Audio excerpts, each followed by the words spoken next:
শান্তিনিকেতনে সেই ঐতিহ্যবাহী বসন্ত উৎসবের স্বাদ এখন বীরভূমের দুবরাজপুরেই। প্রতি বছরের মতো এবারও দুবরাজপুরের মহিলা পরিচালিত নাট্যগোষ্ঠী সেঁজুতির উদ্যোগে পাহাড়েশ্বর শিব মন্দির প্রাঙ্গণে সাড়ম্বরে উদযাপিত হল বসন্ত উৎসব। সেঁজুতি পরিচালিত এই অনুষ্ঠানটি ইতিমধ্যেই স্থানীয় বাসিন্দাদের কাছে এক বিশেষ আকর্ষণের কেন্দ্রবিন্দু হয়ে দাঁড়িয়েছে। এক কথায় বলা যায়, শান্তিনিকেতনের ছোঁয়া এখন পাহাড়ে। এদিনের অনুষ্ঠানে উপস্থিত ছিলেন বীরভূম জেলার সরকারি আইনজীবী মলয় মুখার্জি, দুবরাজপুর পৌরসভার পৌরপ্রধান পীযূষ পাণ্ডে, বিশিষ্ট আইনজীবী স্বরূপ আচার্য, কাউন্সিলর মানিক মুখার্জি, সাগর কুণ্ডু, শিক্ষক অরিন্দম চ্যাটার্জি, সমাজসেবী অজিত সিং, জগন্নাথ দত্ত সহ বিশিষ্টজনেরা। সেঁজুতি সোশ্যাল ওয়েলফেয়ার সোসাইটির সম্পাদিকা সুমনা চক্রবর্তী জানান, অনেক সময় ভিড় বা অন্যান্য কারণে সবার পক্ষে শান্তিনিকেতন বা বোলপুরে গিয়ে দোল খেলা সম্ভব হয় না। সেই কথা মাথায় রেখে 2020 সাল থেকে পাহাড়েশ্বর মন্দিরের উন্মুক্ত প্রাঙ্গণে এই উৎসবের সূচনা করা হয়। তার কথায়, শান্তিনিকেতনের সেই মনোরম পরিবেশ এবং দোলের ঐতিহ্যকে স্থানীয় মানুষের দোরগোড়ায় পৌঁছে দেওয়াই আমাদের মূল উদ্দেশ্য। আমরা 2020 সাল থেকে এই বসন্ত উৎসবটা চালু করেছিলাম। আমরা সবাই তো দোলের জন্য ছুটে যাই আমরা বোলপুর শান্তিনিকেতনে। সেই শান্তিনিকেতনের পরিবেশটা তৈরি করবার উদ্দেশ্যে 2020 সালে এই পথ চলা শুরু।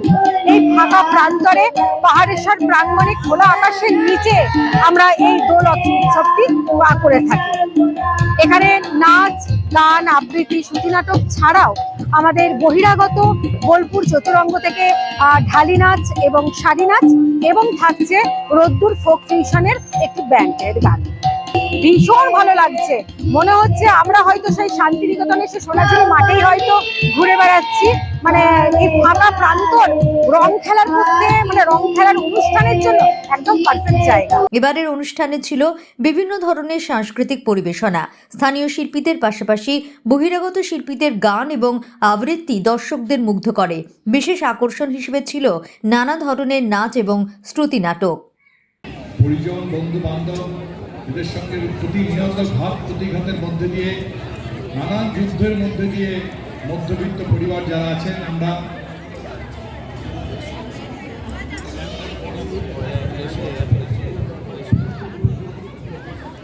তারই মধ্যে আমরা এই ছোট্ট ছোট্ট জিনিসগুলো জীবনের মধ্যে উপভোগ করি, আমরা আনন্দ লাভ করি, আমরা এগিয়ে যাই।